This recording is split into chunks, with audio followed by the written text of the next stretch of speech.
Hello everyone, welcome back to your YouTube channel for creative studies. आज इस session के माध्यम से हम लोग देखेंगे BPCS 185 के लिए इंपॉर्टेंट क्वेश्चन विद आंसर।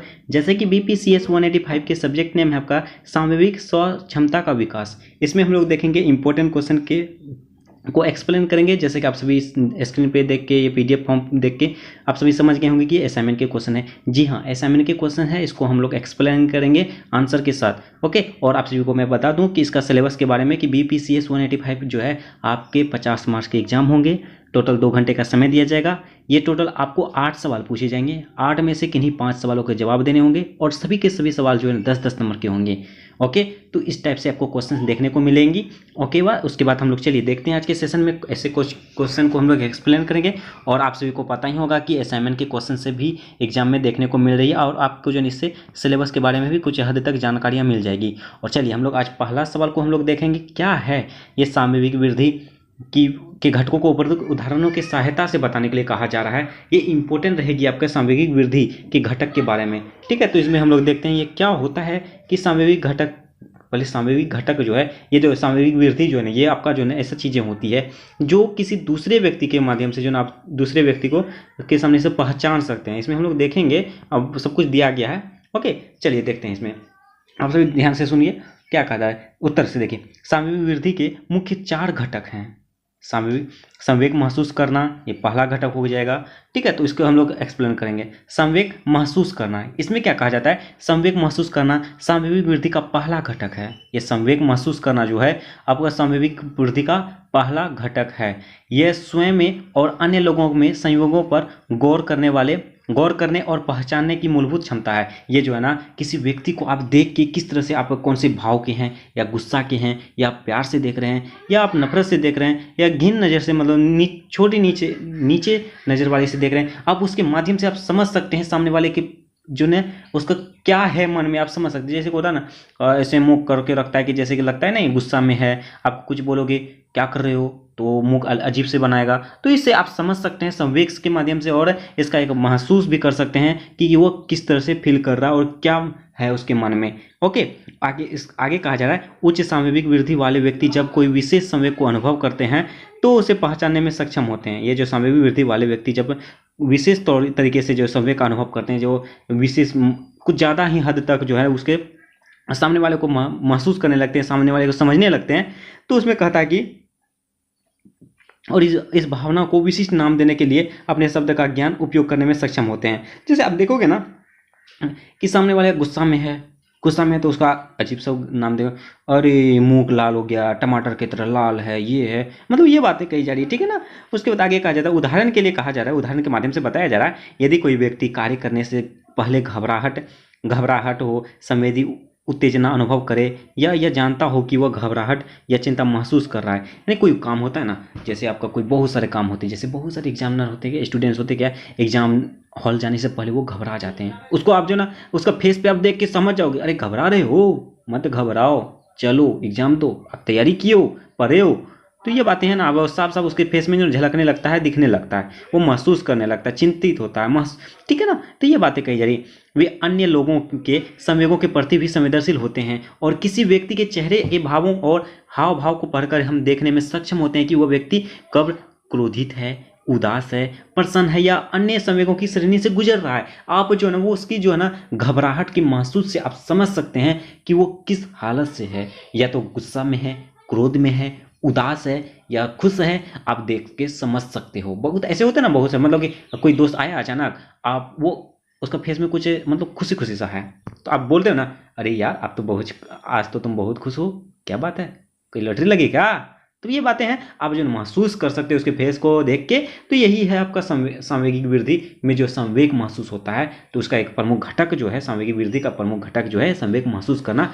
तो इसके माध्यम से आप समझ ही सकते हो। ओके, उसके बाद आगे कहा जाता है, इसे एक मूलभूत कौशल माना जाता है क्योंकि इसके बगैर संवेग के अनुभव को पहचाने बिना यह समझना, इसमें किसी तरह का बदलाव करना काफ़ी कठिन है। यानी कि आप जो है ये संवेग जो है एक प्रकार का मूलभूत कौशल हो गया, एक स्किल हो गया। ये आप कौशल संवेग जो महसूस करके माध्यम से ही हम लोग सामने वाले के फेस से पहचान सकते हैं, जान सकते हैं उसके क्या है उसके मन में और किस तरह से बातें हैं। ओके, ये बातें कही जा रही है। उसके बाद यदि हम लोग संवेग का प्रयोग नहीं कर पाएंगे तो उसको समझना कठिन हो जाएगी। आगे है आपका नेक्स्ट घटक आपका संवेगों का समझना। जैसे ये संवेग को महसूस किया, ठीक है, अब संवेग को समझना। अब तो ये बातें हैं कि सच में वो उसका मुंह लाल है, अरे वाह ये तो गुस्सा में है, तो हम लोग समझ गए, महसूस कर लिए। लेकिन अब जो हम लोग उसको समझेंगे संवेग को, आखिर मेन पॉइंट क्या है, उसके इमोशन को समझेंगे, अंडरस्टैंडिंग इमोशंस। ओके, सांवेगिक वृद्धि का घटक विविध संवेगों द्वारा प्रदान की जाने वाली विशिष्ट जानकारियों को का उपयोग करने और यह जानना कि उनका व्यवहार किस तरह प्रभावित हो सकता है। अब हम लोग जो है एक संवेगम, जैसे हम लोग तो समझ गए कि ये गुस्सा में है, आप उसको जो है ना किस तरह से उसके व्यवहार को परिभाषित कर सकते हैं, यानी वो उसके गुस्सा को किस तरह से शांत कर सकते हैं, उसको हम लोग समझने की कोशिश करते हैं। जैसे आप फेस तो देख के समझ गए, अरे यार वो तो बहुत गुस्सा में था। अब हम लोग समझेंगे वो गुस्सा में क्यों है, उसको ठंडा करने के लिए क्या करना होगा, यानी प्रभावित करने के लिए क्या करना होगा, बदलने के लिए क्या करना होगा। तो ये इसको समझना चाहिए, पहले समझने की बात है। मान के चलो आप कोई आके आपको गुस्सा में है, गुस्सा से देख रहा, अरे कोई तो वजह होगी, उस वजह को समझना, वजह को जानना, ये बातें कही जा रही है, ठीक है। उसके बाद आगे कहा जाता है प्रत्येक संवेग व्यक्तियों को उनके परिवेश के बारे में अलग अलग विवरण संप्रेषित करता है और एक विशेष दिशा में कार्रवाई के लिए सक्रिय हुए, ठीक है। और सांवेगिक रूप से बुद्धिमान लोग इस जानकारी को पढ़ने और इसका उपयोग उनके व्यवहार को निर्देशित करने में सक्षम होते हैं। और सांवेगिक जो रूप से है, सांवेगिक रूप से जो बुद्धिमान लोग होते हैं उसको पहले पढ़ते हैं, उसको गढ़ते हैं, उसको समझते हैं, उसके बाद उसका उपयोग कर, ऐसा चीज़ों का उपयोग करते हैं ताकि जिसका उसके व्यवहार को जो ना हम लोग मतलब व्यवहार को समझते हैं, निर्देश कर सकते हैं कि आप इस तरह से कामें करो, ये करो, वो करो। जैसे गुस्सा आगे पहले पानी पियो, पानी पियो, ठीक है। तो ये बातें कही जा रही, जैसे एग्जाम्पल के माध्यम से कहा जा रहा है, यह समझना है कि अपने मित्र का क्रोध करना और उसके साथ गलत व्यवहार किए जाने की भावना को परिणाम हो सकता है। यानी आपका किसी तरह से है कि आपके मित्र हैं, दोस्त हैं, उस पर आप गुस्सा जाओगे तो उसके जो ना उनके द्वारा जो ना गलत व्यवहार किए जा सकते हैं। आप गुस्सा होगे तो ये जरूरी नहीं कि आपका गुस्सा सुन लगा, नहीं ना, महात्मा गांधी युग नहीं है जैसे कि एक चटा लगा दिए तो दूसरा गाल भी दे दो, लो इस पे भी लगा दो, नहीं, वो नहीं है, ठीक है। अब अगर कोई क्रोध करेगा तो उसका भी गलत व्यवहार हो सकता है, ठीक है। और दूसरों में संवेगों का समझना भी ऐसा ही है। जैसे भाई या बहन ने अपना सिर नीचे लटका रखा है, और दूसरों के साथ कम बातचीत कर रहा है, और इस बात का संकेत हो सकता है कि वह किसी बात से दुखी अथवा परेशान है। यानी कि कहा जा रहा है जैसे आपके बहन ही है, भाई ही है, आपके सामने में मुंह लटका के है, मतलब कि नीचे लटका के है, कि मतलब ऐसा नहीं कि पाँव ऊपर सिर नीचे, वो नहीं ठीक है। तो ये मुंह नीचे होता है ना, कभी कभी जो है कहीं गलती करके आए हैं और कुछ बताना हो तो थोड़ा सा जो ना उसके सामने में मुंडी नीचे करके रखते हैं।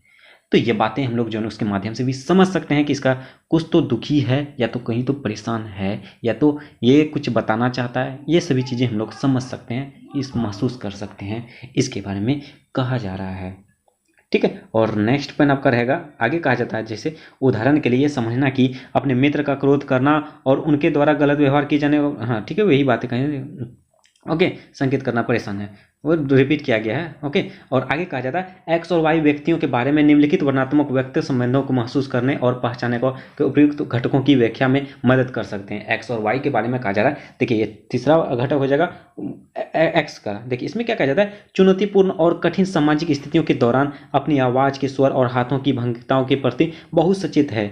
जब वो उसके क्रोध की तीव्रता बढ़ रही होती है तो उसे पहचानता है और आक्रामकता के आगे झुकने के बजाय मुखर तरीके से व्यवहार करने का प्रयास करता है। इसमें कहा जाता है जब चुनौती आ जाए, जब कठिन सामाजिक स्थिति आ जाता है तो उस समय जो ना अपनी आवाज़ जो स्वर तरीके से, वो होता है ना, कभी कोई गुस्सा हो तो देखोगे आप, जब कोई सामने वाले गुस्सा हो ना तो उसको आप भी उसका उल्टा जवाब दे रहे हो तो उसका जो ना वॉल्यूम में मतलब प्लस होते जाएगा, करते करते, मतलब शुरुआत में धीरे धीरे धीरे धीरे धीरे करके इतना आवाज़ होने लगता है जैसे कि सारे मोहल्ला जान जाए, ठीक है ना। तो जैसे बात तो करते तो हम लोग एक ही रूम में हम लोग आवाज़ निकल जाती है। जब हल्ला होती है तो आप सभी जानते ही होंगे, तो वो जब गुस्सा में होता है तो कस कस के बोला जाता है, जैसे कि वो पूरा आसपास के मोहल्ले वासियों का ये सारी बातें पता चल जाती है, ठीक है। तो ये बातें कही जा रही है, ठीक।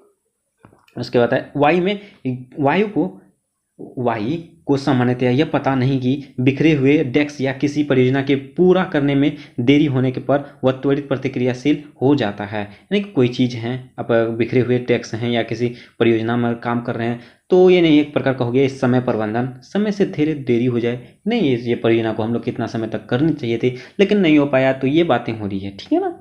उसका ये बेवजह आक्रामकता के साथ तुरंत ही प्रतिक्रिया देता है, जिसमें वह यह भी ध्यान नहीं रखता कि संबंधित व्यक्ति के साथ वह किस तरह की भाषा और आवाज़ के लहजे का उपयोग कर रहा है। ज़्यादातर वह बेहद अपमानकारी लगता है, ठीक है। ये बातें कही जा रही है।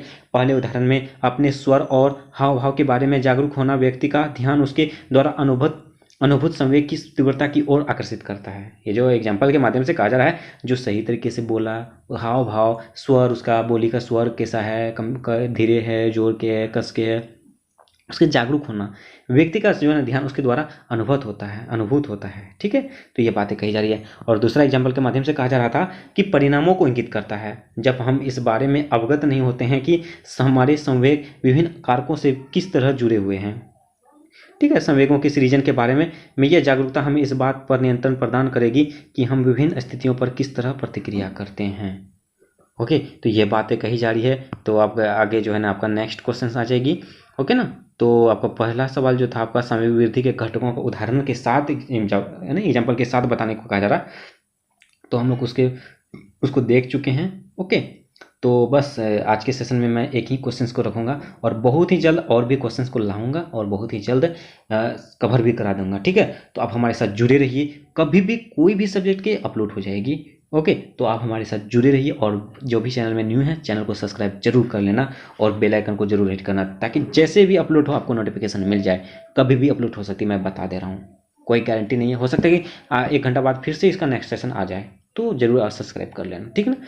चलिए, और सेशन कैसा रहा सो प्लीज़ उसका कमेंट भाई कर देना और लाइक भी, और अपने दोस्तों को जरूर शेयर करना। चलिए मिलते हैं नेक्स्ट सेशन में, तब तक के लिए थैंक यू।